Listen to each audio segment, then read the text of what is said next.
घर में रहिए या प्रदेश में, अब कहीं रहते हुए मोबाइल से वोटिंग की जा सकती है। बिहार की 42 नगर पालिकाओं के चुनाव में यहाँ पे मतदान हुआ है और मोतिहारी की विवाह देश की पहली महिला ई वोटर बनी है।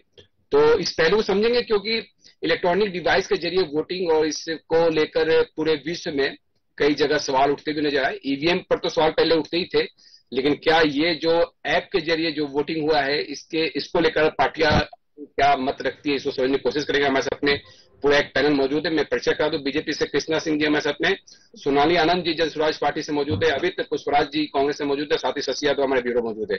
सबसे पहले कृष्णा जी के पास चला जाऊंगा। कृष्णा जी, बिहार ने इतिहास तो रच दिया है, लेकिन आपको लगता है कि अन्य पार्टी इस पर विश्वास कर पाएंगी?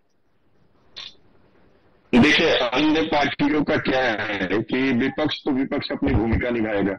अन्य पार्टियां तो किसी भी चीज की क्रिटिसिज्म करती ही रही है और हमेशा आलोचना किया है। लेकिन मैं आपको बता दूं कि बिहार ऐसा राज्य बन गया जो कि कभी किसी ने सोचा नहीं था, और हम लोगों को इसकी सबसे ज्यादा जरूरत थी।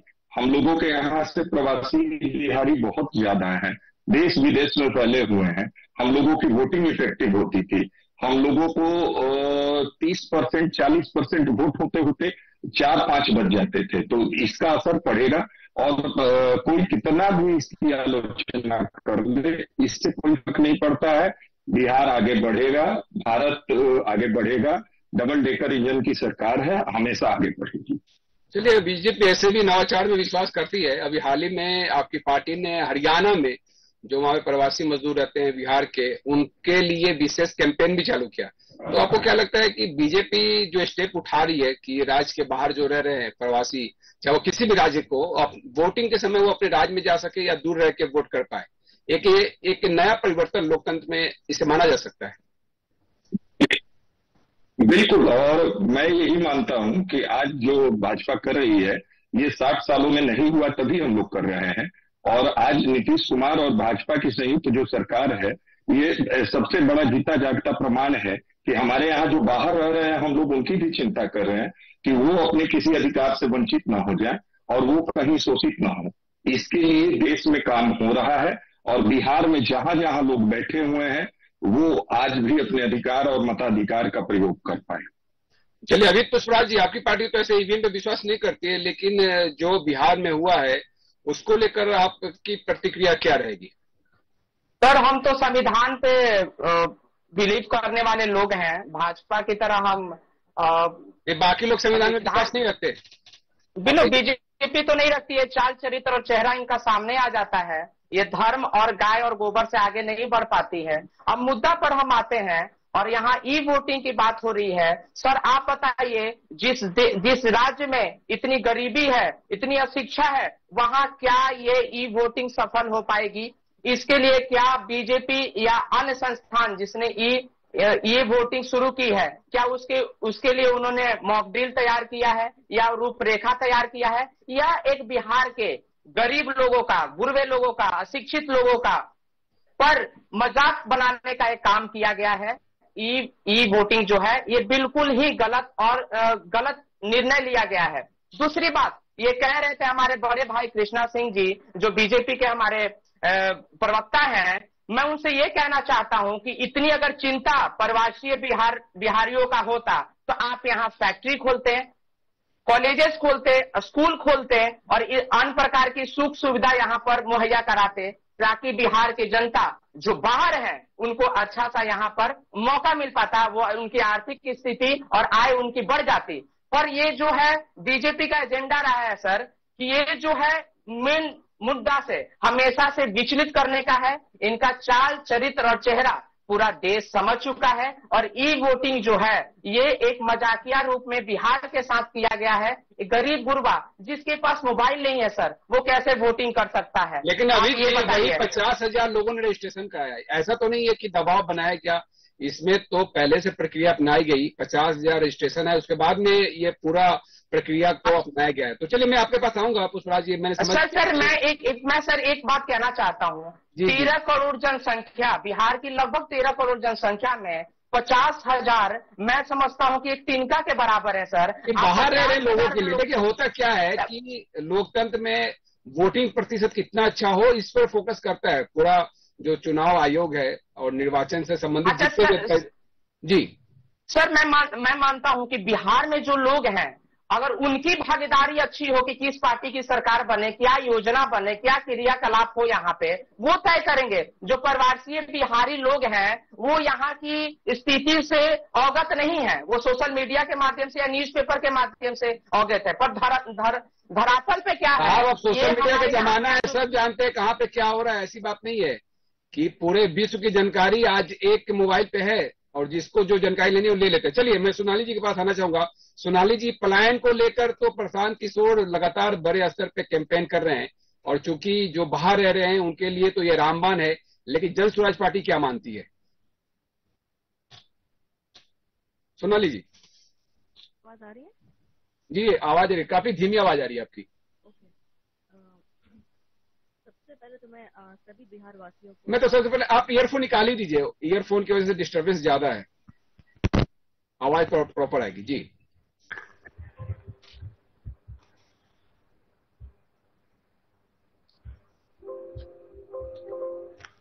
चलिए आप अपनी बात रख सकती है, आवाज। मुझे आप सुन पा रहे हैं? जी जी सुन पा रहे हैं। तो मैं ये कह रही थी, सबसे पहले तो मैं सभी बिहार वासियों को, आपको सभी पैनलिस्टों को धन्यवाद देना चाहती हूँ और उन्हें बधाई भी देना चाहती हूँ कि बिहार आज सबसे पहले अग्रणी राज्यों में शामिल हो गया है जिन्होंने वोटिंग एप्लीकेशन के थ्रू पहली बार वोटिंग कराई है। और जैसा कि हम जानते हैं कि बहुत समृद्ध देशों में भी ऐसा कार्यक्रम नहीं चल रहा है, यूरोप के कुछ यूरोप यूनियन के कुछ देश में ही जहाँ पे ये कार्यक्रम चल रहा है, तो बिहार में ऐसा पहला राज्य बनना कहीं न कहीं बिहार की इंटेलेक्चुअल जो एक पॉपुलेशन है उसको बताती है कि बिहार में एक जो बुद्धिजीवी समाज है उसका एक उदाहरण पेश करती है। हम एज अ जन स्वराज पूरे इस को वेलकम करते हैं क्योंकि हम एक ऐसी पार्टी है जो हम एक आधुनिकता में विश्वास रखते हैं, टेक्नोलॉजी में विश्वास रखते हैं और हमें लगता है कि जिससे जीवन आसान हो और लोगों के जीवन में परिवर्तन आए, सुविधा बढ़े, उसका हम समर्थन करते हैं। लेकिन साथ ही साथ हमारा ये भी कहना, जब हम किसी भी चीज को इंट्रोड्यूस करते हैं तो उसके अलग पहलुओं को भी हमें ध्यान में रखना चाहिए। तो जो भी इसका अच्छा पहलू है कि सारे प्रवासियों को या फिर सारे जो असमर्थ वोटर्स हैं उन्हें इसे वोटिंग करने का फायदा मिलेगा या माध्यम मिलेगा, लेकिन साथ में जिसके साथ एसोसिएटेड चैलेंजेस हैं इसके, उस पर भी हमें ध्यान देना होगा क्योंकि जैसे हम जानते हैं जैसे भी टेक्नोलॉजी में आगे बढ़ते हैं उसके साथ उसका सिक्योरिटी का इशू बढ़ता है, हैकिंग की इशूज बढ़ती है, मैनिपुलेशन का इशू बढ़ता है। तो कहीं ना कहीं इसको मद्देनजर रखना होगा और कहीं ना कहीं जब हम एक ऑडिट की बात करते हैं, रेगुलरली ऑडिट की बात करते हैं, वो यहाँ पे होना चाहिए ताकि ये मैनिपुलेशन के जो आपके आप पर आरोप लगते हैं या इलेक्शन कमीशन पे बार बार आरोप लगते हैं, इसका नहीं होना चाहिए, इसको हम रोक सके।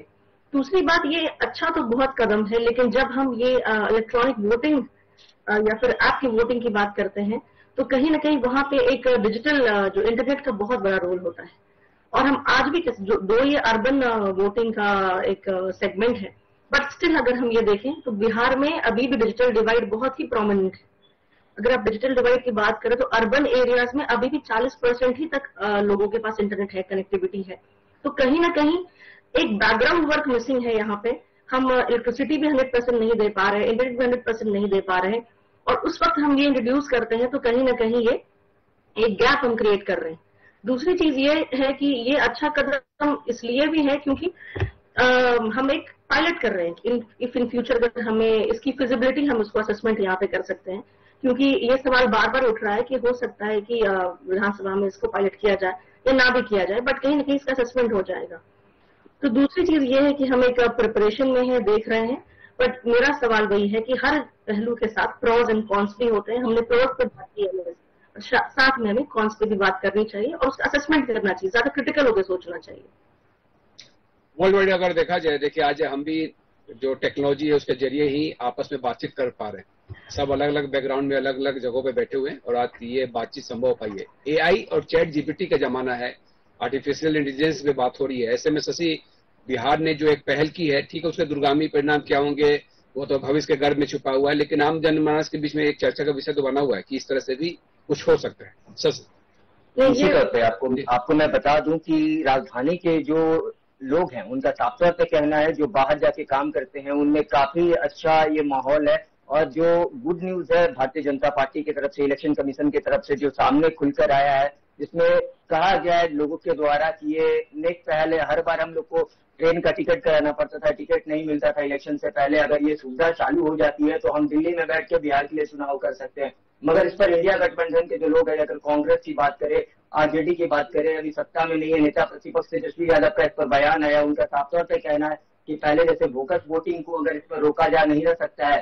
साफ तौर पर अगर बड़ी उंगली उठाई है कि ये भारतीय जनता पार्टी की एक साजिश हो सकती है, ये नेता प्रतिपक्ष तेजस्वी यादव का कहना है, इससे बोगस वोटर्स आगे बढ़ सकते हैं। जी चलिए, सोनाली जी कुछ आप ऐड कर रही थी, बात नहीं हो पाई थी। नहीं, मैं वही कह रही थी कि अगर हम डेफिनेटली हम टेक्नोलॉजी के थ्रू ही आज जुड़े हुए, बट आज के डेट में जितना टेक्नोलॉजी आगे बढ़ रहा है फ्रॉड भी आगे बढ़ रहा है। तो कहीं ना कहीं जो ये मैनिपुलेशन या फिर कहीं ना कहीं आरोप जो लगते हैं, इसका निवारण फर्स्ट स्टेज पे ही होना चाहिए। तो दो ये पायलट है, बट जो हम ये इसकी बात का समर्थन कर रहे हैं, हम इसका समर्थन ही कर रहे हैं, लेकिन हम ये भी साथ में कह रहे हैं कि साथ में इसके साथ जो लूप होल्स एसोसिएटेड हैं उन पे हमें बहुत ही बारीकी से काम करना होगा। और ये हमें जो भी गलतियां या जो भी खामियां भी सामने आएंगी वो हमारे लर्निंग प्रेसिडेंट्स होना चाहिए।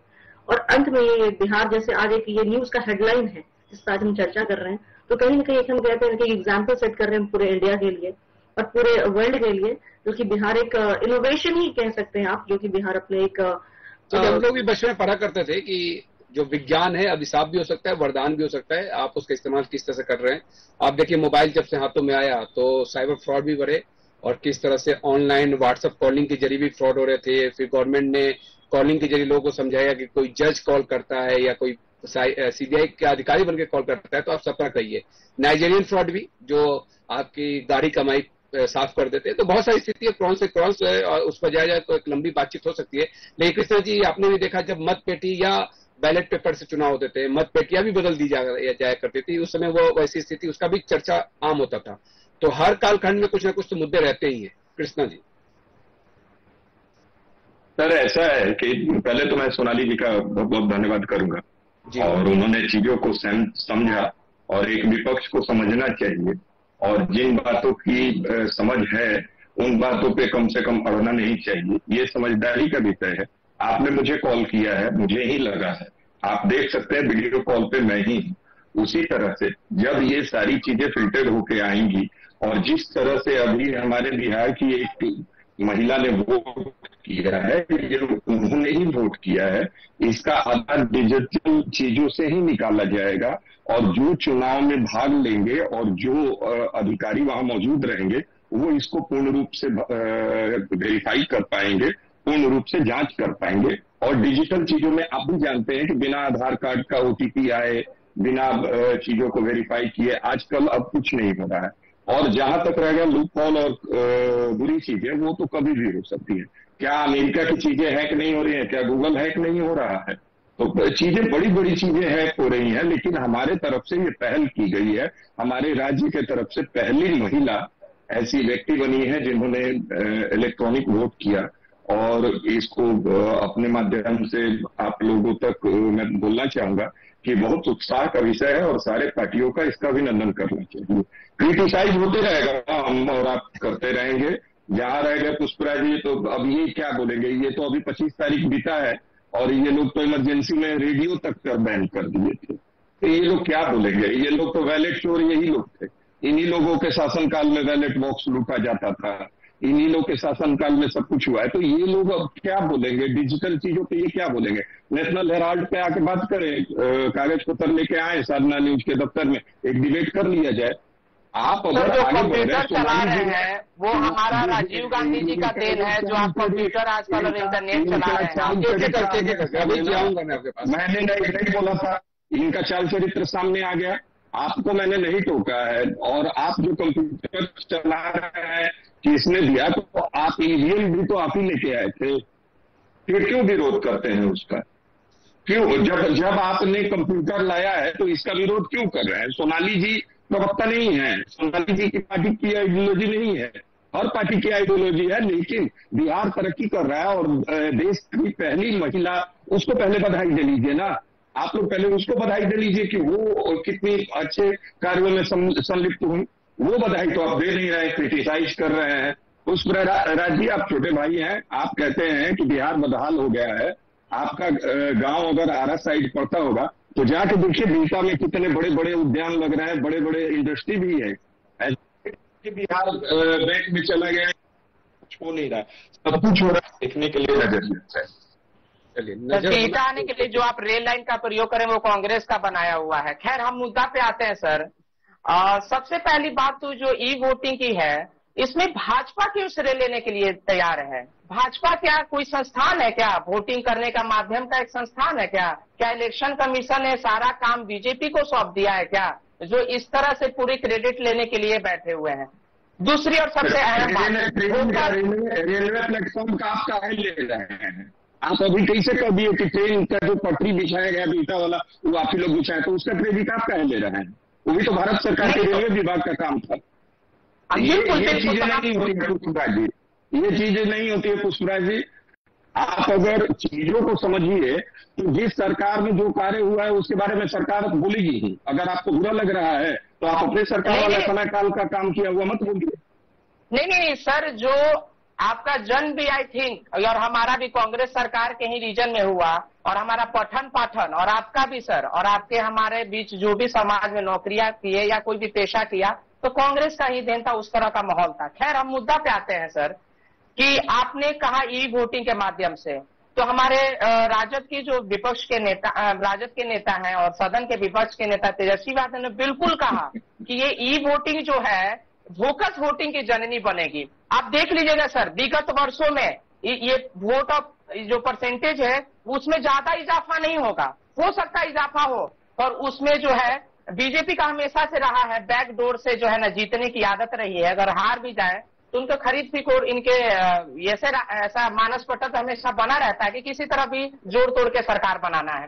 तो फोकस वोटिंग आप इस पर जरूर होगा, पारदर्शिता जो है उस पर सवाल उठेगा, क्योंकि वोटिंग करने पर प्रत्यक्ष रूप से लोग बूथ पर जाता है, अपना आईडी कार्ड दिखाता है और वहां वोटिंग होता है, तो उसमें थोड़ी सी जो है ना क्या है पुष्पराज जी, अभी जो मौजूदा स्थिति देश के अंदर बनी है, अभी आप देखिए कि पैन इंडिया जो घुसपैठिए हैं जो देश के अंदर है, उन्होंने तो वोटर आईडी कार्ड, आधार कार्ड, पैन कार्ड सब बना लिया है, वोटिंग का भी प्रयोग कर रहे हैं, और अधिकतर बांग्लादेशी देखे जा रहे हैं। कहाँ से इन पे हुई, क्या हुई, ये एक जांच का विषय बना है। फोकस वोटिंग जो है, जी सर, ये सर घुसपैठिया आए कहां से? सबसे सवाल ये है सर, ये जो बीजेपी पार्टी है ये पता जरूर कर लेती है कि मोदी साहब ने फोन करके युद्ध रुकवाया, बट ये पता नहीं कर पाती है कि 40 केजी आरडीएक्स कहां से आया, पुलवामा हमला में किससे चूक हुई कि वहां आतंकवादी अंदर आ गए, ये पता नहीं करती है, बल्कि दूसरे संस्थान की जो कार्य होती हैं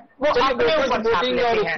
अक्सर इनके जो आका हैं, जो देश के प्रधानमंत्री हैं, ये पेट्रोल पंप, पहले पेट्रोल पंप पे फोटो चिपकाते थे, अब गैस सिलेंडर पे भी फोटो चिपकाते हैं, कोरोना काल में जो हम लोग इंजेक्शन लेते थे वहां फोटो चिपकाते हैं। तो ये फोटो चिपकाने का इनका पुराना आदत रहा है। तो जब ई वोटिंग है तो उसका भी वोट बड़े बड़े, आज मैं न्यूज़पेपर में देख रहा था, अपना फोटो उन्होंने जरूर लगाया है। तो ये सर चेहरा चमकाने वाला है, ये हर चीज को जो है ना राजनीतिक, ठीक है, राजनीति होती रहती है किसी भी मसले पर। लेकिन सोनाली जी, ये गर्व का बात है कि ई वोटर देश में पहली एक महिला बनी। आधी आबादी कहीं ना कहीं टेक्नोलॉजी के मामले में आगे है, और आधी आबादी इन दिनों राजनीति में कहीं ना कहीं दमखम दिखाती भी नजर आ रही। कई राज्यों में जहां चुनाव हुए, आधी आबादी को फोकस करते हुए जो स्कीम बनाई गई, जो घोषणा पत्र में शामिल किया गया, उसका काफी परिणाम देखने को मिला पार्टियों के पक्ष में। सोनाली जी, देखिए, अगर हम देखें जो हमारे देश में चलता आ रहा है कि कहीं ना कहीं वुमेन एम्पावरमेंट या फिर वुमेन पार्टिसिपेशन कहीं ना कहीं बहुत पीछे छूटा हुआ था।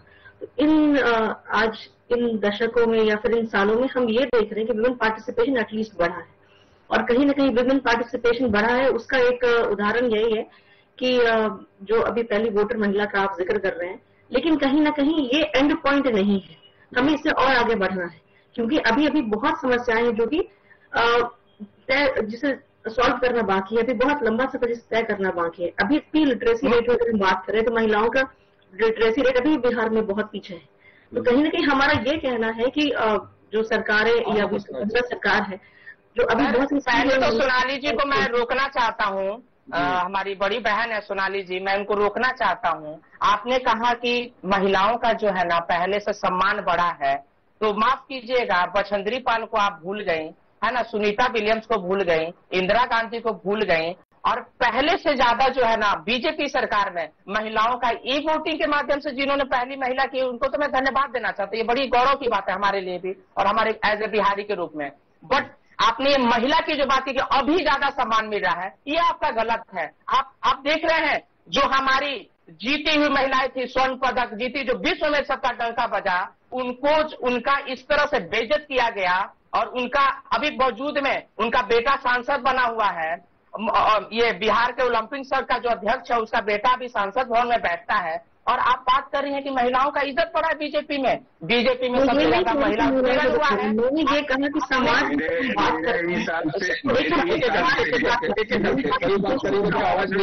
लेकिन जो प्रॉब्लम्स है वो अभी भी हमारी सरकार में जो गैंग रेप, अभी मुजफ्फरपुर में रेप हत्याकांड हुआ, उसका विरोध अभी भी कर रही है, उसका क्रिटिसिज्म अभी भी कर रही है। तो जो केसेस हैं वो हैं, हम जो हो ये हम मास की बात करें, जनरल स्टेटमेंट की बात कर रहे हैं, लेकिन जो मैडम जो समान पहले देखिए महिलाओं का हमेशा अभी भी बिहार में पुअर है, पहले से बुरा हालत हो गया है। अभी भी जो हमने एक धरना प्रदर्शन किया, एक विरोध किया, मंगल पांडे का हम रेगुलरली विरोध कर रहे हैं कि कहीं ना कहीं जो एक्शन उन्हें एक पीड़िता के प्रति लेना चाहिए, उन्होंने नहीं लिया। तो जो मुद्दा है वो है, बट हमने ये कहा कि ये किसी एक पार्टी कॉन्ट्रीब्यूशन नहीं है, ये समाज में चेंज होता है, वो समाज चेंज का हिस्सा है। उसमें आपकी सरकार रही, आपने थोड़ा बहुत उसमें योगदान दिया, समय के साथ स्थितियां बदलती और बदलेंगी ही, हम और आप चेंज को रोक नहीं सकते। पहले वैसी परिस्थितियां नहीं थी कि महिलाओं को उतना सुविधा मिले कि वो पढ़े लिखे, लेकिन आज उन्हें मौका मिल रहा है, वो पढ़ रही है, घर से बाहर निकल रही है। तो इसमें कहीं ना कहीं उनका आत्मविश्वास, उनका अपना मनोबल का बहुत बड़ा रोल रहा है, जो फैमिलीज का रोल रहा है। सरकार उन्हें फैसिलिटेट करती है सुविधाएं देने में, लेकिन अभी भी जितना सरकार का रोल होना चाहिए उस पर सरकार कई पीछे है, और ये मुद्दा हम हमेशा उठाते आ रहे हैं। अगर जन स्वराज हम ये हमेशा कहते हैं कि महिलाओं को अगर आप देखा जाए तो उन्हें वो डिसीजन मेकिंग नहीं मिलती, और वो एंटरप्राइज जो एक होता है वो डिसीजन मेकिंग कब होगा, जब आप उन्हें एक फाइनेंशियल ऑटोनॉमी देंगे। फाइनेंशियल ऑटोनॉमी कब आएगा, जब आप उन्हें एक आत्मनिर्भर बनाएंगे, और इसीलिए जन स्वराज बहुत ही कम दर पे ऋण देने की बात करती है। तो सरकार ने काम किया है, लेकिन मैं ये भी साथ साथ कह रही हूँ कि जितना काम किया वो पर्याप्त नहीं है। हमने नेगेटिव से जीरो का सफर तय किया, बट हम जीरो पे आके अपने आप को जी माना ये भी जाता है कि जब तक महिलाओं का साथ नहीं मिलेगा तब तक भारत विश्व शक्ति नहीं बन सकता है। बिल्कुल पहले पैदान की बात है, सारे विशेषज्ञ मानते हैं कि महिलाओं का साथ होना ही चाहिए, तब आप विश्व शक्ति की बात कर रहे हैं। बिल्कुल बिल्कुल, अभी जाकर मुमकिन हो पाएगा। चलिए, और जन स्वराज एक ऐसी पार्टी है इसी वजह से जिसने हर एक लोकसभा से एक सीट देने का वादा किया है हर कृष्णा जी कुछ ऐड करें। जी कृष्णा सिंह जी। ऐसा है कि पुष्पराज जी को ब्रॉडकास्ट में ले आइए, सिर्फ इन्हीं का सुनिए और हम लोग बैठे रहेंगे और हम लोग अपनी बारी भी नहीं कंप्लीट कर पाएंगे। पहली चीज। दूसरी चीज है कि महिलाओं की बात, अपनी बात ये सोनाली जी के मुंह में डाल रहे हैं। हमारे यहाँ जो फाइनेंशियल चीजों पे डिसीजन लेने के लिए निर्मला सीतारमण फाइनेंस मिनिस्टर ही हैं सोनाली जी। और आपको हम बता दें कि आज हम लोग आधी आबादी की बात करते हैं महिलाओं की, तो आप जब बात करते हैं, अभी 50 साल हम लोगों ने इमरजेंसी का मनाया, एक महिला ही थी जिन्होंने पुरुषों का बोलती बंद कर दिया था, किशोर कुमार का गाना रेडियो पे आना रुकवा दिया था। और ये बात कर रहे हैं महिलाओं के उद्धार की और महिलाओं को बोली वचन की। पुष्पराज जी से पूछे कि इमरजेंसी पे इनका क्या वक्तव्य है, क्या इमरजेंसी सही थी न देश की? इमरजेंसी देखिए, हेलो जी जी सर, मैं बीजेपी के जो हमारे बैठे हुए बड़े भाई मुझसे कहना चाहता हूँ कि जी आवाज आ रही है? आ रही है, प्रॉपर आवाज है। हाँ जी, बीजेपी कह रहा है कि गेहूं खेत में, बच्चा पेट में और शादी की तैयारी करते हैं। ये इनका यही है। डिजिटल इंडिया है ना, उसके बाद मेक इन इंडिया, गंगा की सफाई की योजना, 100 स्मार्ट सिटी की योजना, ये सब योजनाओं पे बात करें। पहले की सरकार मौजूदा सरकार पे तो इन्होंने इमरजेंसी का सवाल उठाया है, इमरजेंसी का सवाल उठाया है। इनके अधिकतर जो जितने भी नेता हैं इमरजेंसी का विरोध करने वाले हैं। कांग्रेस के समय में अधिकतर कांग्रेस के पैनल को इमरजेंसी पे अलग से चर्चा कर लेंगे। इसी पैनल के साथ इमरजेंसी में ज्यादा ही चीज याद पे, 25 तारीख को एक लंबी बहस हो चुकी है उस पर। शशि, क्योंकि टेक्नोलॉजी का जमाना है, ई वोटर की बात हो रही है, ऐप की बात हो रही है, ईवीएम की बात हो रही है। जैसे ही चुनाव नजदीक आएगा, होता यह है कि ईवीएम, कोई पार्टी हारती है तो पूरा ठिकाना ईवीएम फोड़ देती है। बहरहाल इलेक्ट्रॉनिक डिवाइसेस को लेकर जिस तरह सोनाली जी ने भी कहा कि ये तो अभी शुरुआत है, इसमें बहुत कुछ करने की आवश्यकता है। आप क्या देख पा रहे हैं? देखिए, मैं सबसे पहले साफ क्लियर कर दूं, इलेक्शन कमीशन ऑफ इंडिया ने एक प्रेस नोट रिलीज किया था जिसमें साफ तौर पर लिखा गया है कि ये सिर्फ एक ट्रायल है, इसको बिहार विधानसभा में लागू किया जाना है या नहीं किया जाना है, ये सर्वदलीय बैठक के साथ किया जाएगा। और इसमें सभी पार्टियों की अगर रजामंदी होगी तो इस पर ये वोटिंग फैसिलिटी आगे काम करेगी, नहीं तो जैसे ईवीएम से इलेक्शन चल रहे थे उसी तरह इलेक्शन दोबारा चलते रहेगा और किसी तरह का और कोई चेंजिंग होने नहीं जा रहा है। और ये बड़ी क्रांति है बिहार के लिए, अगर इस तरह का कोई भी इलेक्शन कमीशन इस तरह का टेक्नोलॉजी बिहार में लेकर आता है तो बिहार की उन्नति के लिए है। जी चलिए, तो तमाम पहलू पर चर्चा हुई और तमाम पहलू पर चर्चा करने के लिए मैं आप सभी का बहुत बहुत धन्यवाद करना चाहूंगा। कृष्णा जी आपका, सोनाली जी आपका, पुष्पराज जी आपका, साथी सासी आपका बहुत धन्यवाद। सादा न्यूज पे खबरों का सिलसिला जारी रहेगा। Back to studio. Thank you.